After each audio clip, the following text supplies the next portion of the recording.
1 year later, Molly Offstein's teammates have hope for her recovery. It makes us feel much better about her progress and knowing that she'll one day show us that beautiful smile again. And as campus gets bigger, so do ELN's sustainability plans. All that and more. ELN Morning starts right now.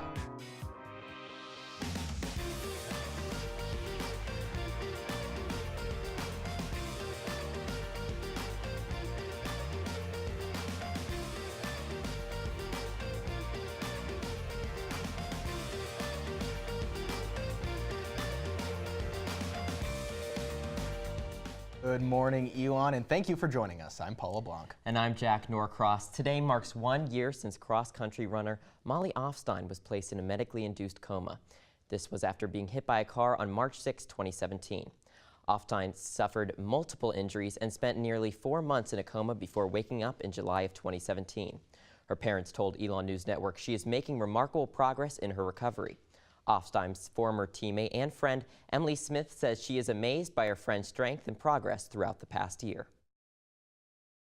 She actually recognized one of my teammates when she went to the hospital to see her a few months ago, and to pick her out of a group of people in a room was amazing. It makes us feel much better about her progress and knowing that she'll one day show us that beautiful smile again. Smith says even 1 year later, Molly's on their minds every day, and everything they do it for her. Since the accident, the North Carolina Department of Transportation has lowered the speed limit on University Drive from 55 to 50. New pedestrian crossing signs have also been put into place. Also changing on Elon's campus, Elon's carbon footprint. Our Michelle Klein takes a look at how Elon is able to stay energy efficient while the campus expands.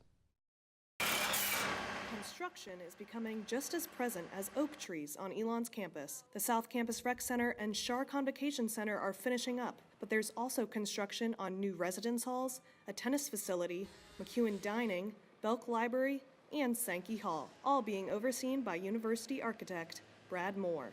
Well, I hope we don't stop, because then you wouldn't need me here.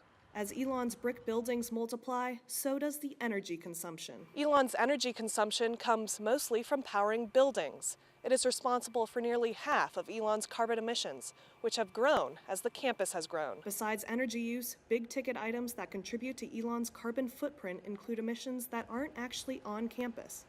Commuting and Elon travel, which includes team travel, take up 20% of emissions, with study abroad adding another 20%. But study abroad is something Elon's Director of Sustainability, Elaine Durr, sees as more valuable than just another carbon emitter. We're never going to reduce study abroad. It's probably going to increase. And so how do we mitigate that? How do we increase education and awareness? With the goal of going carbon neutral by 2037, Elon already has 27 buildings certified by the Leadership in Energy and Environmental Design program. These buildings are held to higher standards of efficiency and sustainability. We are addressing the needs as they develop on our campus, and we're trying to do it in a very sustainable way. The latest initiative is the Conservation and Action Plan. The control system will help save energy costs by better controlling and monitoring how much energy is used in each building and even each room. Hopefully we'll expand that and also learn a little bit about the process. The program has already started this spring in 10 buildings, including Corey Business Center and Shar Hall. Michelle Klein, ELN Morning. Elon's focus this semester has been on reducing waste. According to Durr, all dining hall food and yard waste is composted, and compost bins, are being placed around campus. New this morning, an Elon University poll finds the majority of North Carolina public school teachers are opposed to carrying guns in the classroom. According to the poll, more than 3/4 of teachers surveyed believe carrying guns in school is a bad idea, and most would not consider carrying if allowed. Most teachers also reported carrying guns would negatively impact the learning environment, decreasing feelings of safety and increasing gun-related deaths in school. It has been 1 week since Connie Book started as president of Elon University. School of Communications professor Gerald Gibson, who worked with Book when she was an Elon professor, says he's getting used to seeing his former colleague as president. It's a little interesting because it's going to be hard to not call her Connie, because that's how I've known her for so many years. And to be able to say Dr. Book or President Book will take a little more effort on my part. Book will be speaking to the Student Government Association tonight at 7:30 in the Mosley Center. All students are welcome to attend. And the final dean candidate for the School of Communications, Dr. Rochelle Ford, will be on campus today. Ford is currently the chair of the Public Relations Department and a professor at Syracuse University. Ford will be presenting in Turner Theater at 4 p.m. today. Sri Lanka is the current focus for ELN's class of 2019 Periclean scholars, and the South Asian island is currently under a state of emergency. The state of emergency was declared because of a rise in violence this week. The Periclean scholars hosted a panel last night with 2 Sri Lanka Civil War survivors. The war officially ended in 2009, but tensions continue. Panelist and human rights activist Dr. Elias Jiraha lives in the United States now. As an activist, he continues to support those who still are on the island. When things like this happened to my own community, I felt a sense of duty that I need to do something. Jiraha's sister still lives on the island, but is not located near the current conflict. The scholars will continue to study Sri Lanka and how to create sustainable positive change. Students are getting their elevator pitches ready for today's Job and Internship Expo. Hundreds of students are expected to attend the expo, along with 70 companies, including Allstate, ESPN, and Barnum Financial Group. The expo will start at 2 p.m. and end at 5:30 in Alumni Gym. Talent Acquisition Consultant for Barnum Financial Group, Caitlin Tarpey, says it's important to remember you are always making a first impression. The way that you approach every situation that you face as a student, as an athlete, as a professional, immediately leaves people with an opinion of you. And having strong opinions, positive opinions, is really important for the speed of your success. The event is open to all students on campus regardless of major or year. Leaping into spring, what you can expect at ELN's dance concert.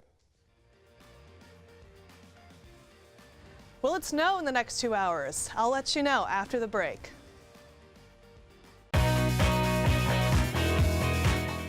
Got a taste of the spring like 2 weeks ago, and now it's back to being freezing. I know, it's crazy. Well, we have Michelle Klein live on Citroen Plaza. Michelle? Thanks, Paul and Jack. So, standing here, it's really cold and chilly. There's actually a 30% chance of snow, which is going to continue just for the next 2 hours. Hopefully, it doesn't snow.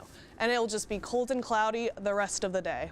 Friday, it's going to warm up a little bit, be partly sunny with a high of 52.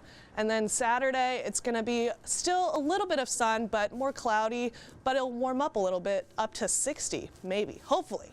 And then Sunday, it's actually going to get a cold front. We're going to get some rain. It's going to be a high of 46 with rain all day, so muggy Sunday. And then to start off your week, we might end up with some more snow flurries. Tuesday, it's going to clear up, though, and be sunny. So that's your Phoenix 5-day forecast. Back to you guys. Thanks, Michelle. You can expect the pathways to be a little more crowded this weekend. According to Vice President for Enrollment Greg Zeisser, more than 500 admitted students will be here for Rising Phoenix Weekend. This is almost 200 more students than last year. For the first time, admitted students aren't required to pay an enrollment deposit to attend. These potential students have the opportunity to attend seminars, panels, and tour the campus. A second Rising Phoenix Weekend is in April. If you're looking for something to do this weekend, the Elon University Jazz Ensemble and College Street Tap House is hosting Speak Easy Night tomorrow. There will be music, free swing dancing lessons, food, and a cash bar. Doors open at 10 p.m. and make sure to bring a photo ID with you if you are over 21. For more information, contact studentinvolvement@elon.edu. McCrary Theater is echoing the sound of leaps. The dance department is busy getting ready for its upcoming spring concert, Echoes, featuring original choreography by Elon faculty.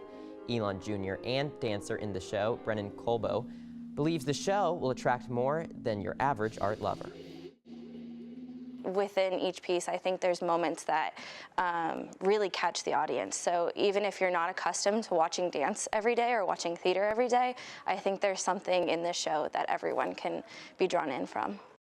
Echoes premieres tomorrow night at 7:30 p.m. in McCrary Theater, with shows at 2 and 7:30 p.m. on Saturday and Sunday at 2 p.m. Tickets are $13 or free with the Phoenix card at the box office. Coming up, we have a tasty snack that will also help you fight the flu. Stick with us. It's basketball team is ranked 3rd going into the highly anticipated CAA tournament this weekend in Philadelphia. Our Christian Galvano is live in the newsroom getting ready to leave to cover the game. Christian. Thanks, Paul. The Elon University women's basketball team is on a 10-game hot streak and set to play in the Colonial Athletic Association tournament this weekend. The team will tip off against William & Mary today at 7:30, and if they win, they will move on. Just last year, the women's team captured their first title in this same exact tournament. The big question is, can they make CAA history and win it for a 2nd year in a row? Make sure to check out @SportsENN and my Twitter @ChrisGalvano all weekend for live social media updates. I'm Christian Galvano. Back to you, Paul and Jack. Thanks, Christian. Moving away from sports, the flu has been worse than usual this season, so to make sure you stay healthy, we have Samantha Casamento here to show us a snack that is jam-packed with health benefits. Good morning, Sam. Good morning. So that's right, with flu season winding down, I have a super healthy snack that's sure to help you from catching the flu. So these delicious apple cookies are completely gluten-free and incredibly easy to make. So first you just start out by slicing an apple into disc-shaped slices just like this, and then you can choose your spread, so either peanut butter or Greek yogurt. Now, peanut butter is great because it contains a high amount of zinc, and that helps your body start to recover from the infection that it could have. And Greek yogurt is another great alternative because it's filled with sickness-fighting probiotics and is packed with more protein than regular yogurt. So then for toppings, I recommend blueberries because they have the highest level of disease-fighting antioxidants out of all fruits, so they're great. And then if you really want to treat yourself, dark chocolate actually has many antioxidants in it, and one in particular, theobromine, actually alleviates coughing and acts as a cough suppressant, so it's great for the flu season.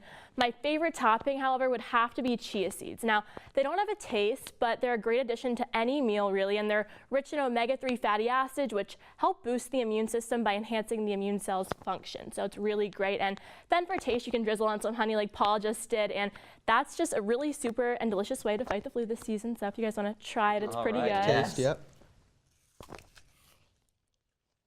No, it's delish. Fantastic, Sam. Thank you very much, Sam. No problem. Thank you. Well, that is all we have for you today. Thank you so much for joining us. For all the news you need to know when we're not on the air, be sure to check out our website, elonnewsnetwork.com. And be sure to like us on Facebook and follow us on Twitter, Instagram, and Snapchat @ElonNewsNetwork. Have a great day, Elon.